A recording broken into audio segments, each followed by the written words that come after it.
اعوذ باللہ من الشیطان الرجیم بسم اللہ الرحمن الرحیم نحمدہ ونصلی ونسلم علی رسولہ الکریم اما بعد فاعوذ باللہ السمیع العلیم من الشیطان الرجیم بسم اللہ الرحمن الرحیم۔ محترم سامعین، آج ہم بات کریں گے سورۃ النساء کے بارے میں۔ سورۃ النساء کا آج مختصر تعارف آپ کی خدمت میں پیش کریں گے۔ تعارف پیش کرنے کے بعد انشاءاللہ سورۃ النساء، اس کا ترجمہ اور اس کے مختصر تشریح آپ کے سامنے بیان کریں گے۔ سورۃ النساء مدنی ہے اور اس میں 24 رکوع اور 176 آیات ہیں۔ قرآن مجید میں یہ سورہ ممتحنہ کے بعد نازل ہوئی۔ یہ سورہ بقرہ کے بعد سب سے بڑی سورت ہے۔ 3 ہجری میں جنگ احد ہوئی، جس میں تقریباً 70 مسلمان شہید ہو گئے۔ اس وقت ان مسلمانوں کی وراثت اور ان کے یتیم بچوں کی کفالت کا مسئلہ پیدا ہو گیا۔ اس لیے مسلمانوں کی وراثت اور ان کے یتیم بچوں کی کفالت کے متعلق آیات اس موقع پر نازل ہوئی۔ نماز خوف غزوہ ذات الرقاع میں پڑھی گئی اور یہ غزوہ 4 ہجری میں پیش آیا، اس لیے نماز خوف سے متعلق آیات بھی اس موقع پر اس سورہ مبارکہ میں نازل ہوئی۔ تیمم کی اجازت غزوہ بنو مستلق میں دی گئی اور یہ غزوہ 5 ہجری میں ہوا، اور اسی موقع پر تیمم کی آیات بھی نازل ہوئیں۔ امام بخاری حضرت عائشہ صدیقہ رضی اللہ تعالی عنہا سے روایت ہے کہ سورہ بقرہ اور سورۃ النساء جب نازل ہوئی تو حضرت عائشہ صدیقہ رضی اللہ تعالیٰ عنہ فرماتی ہیں کہ میں حضرت نبی کریم صلی اللہ علیہ وسلم کے پاس تھی۔ حضرت عائشہ صدیقہ رضی اللہ تعالیٰ عنہ سے روایت ہے کہ وہ فرماتی ہیں کہ جس نے 7 سورتوں کو یاد کر لیا، جس میں ایک سورت نساء بھی ہے، وہ بہت بڑا عالم ہے۔ حضرت انس بن مالک روایت کرتی ہیں کہ ایک رات نبی کریم صلی اللہ علیہ وسلم نے کچھ تکلیف محسوس کی۔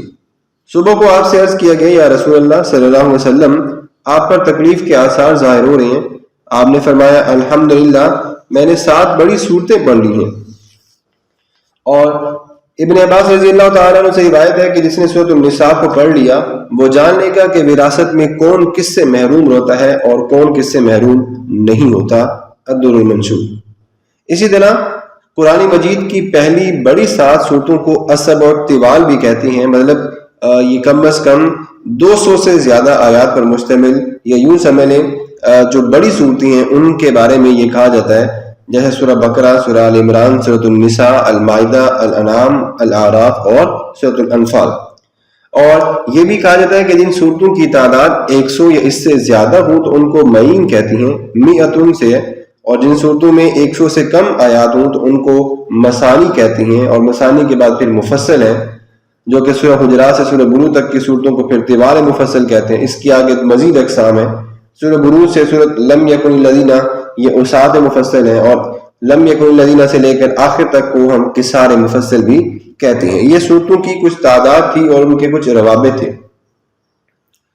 سورۃ النساء میں اللہ تبارک و تعالی نے درج ذیل احکامات کے بارے میں ذکر کیا ہے۔ یتیم رشتہ داروں اور بیواؤں کے ساتھ کیسے سلوک کرنا ہے۔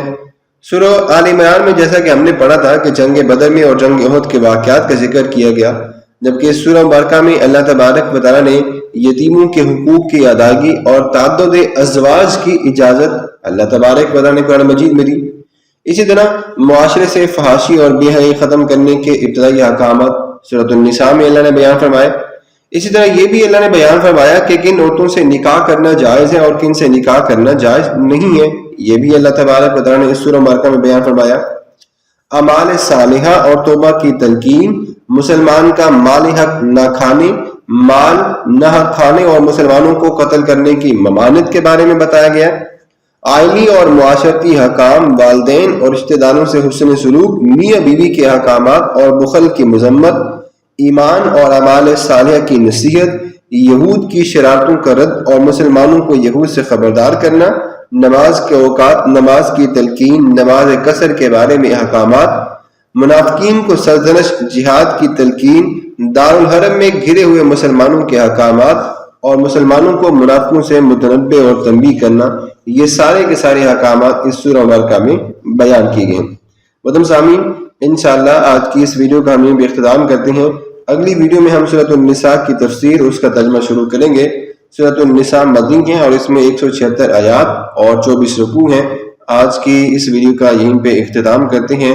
آخر میں ہم اللہ تبارک تعالیٰ کی بارگاہ میں دعا گو ہیں کہ اللہ تبارک تعالیٰ ہم سب کی مغفرت فرمائے، ماہ رمضان مبارک کے روزے رکھنے کی توفیق عطا فرمائے۔ آمین۔ وما علینا الا البلاغ المبین۔